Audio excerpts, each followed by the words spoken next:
Bristol Community College, Mathematics with Dan Avedikian, Math 060, Topics in Developmental Mathematics, Section 3.2, Problem 23.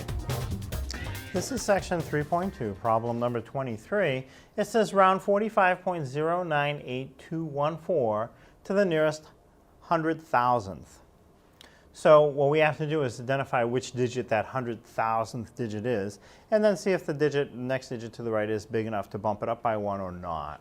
So first, which digit is 100,000th? So starting at the decimal, if we go over 1, you have tenths. 1 more to the right is hundredths. 1 more to the right after that is thousandths.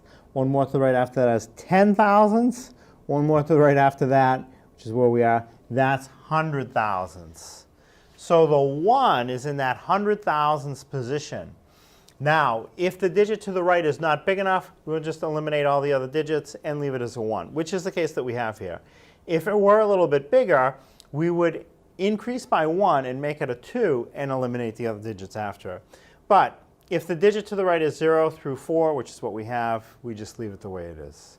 So we'll just eliminate the 4 that comes after it, and our final answer for rounded to the nearest 100,000th would be 45.09821.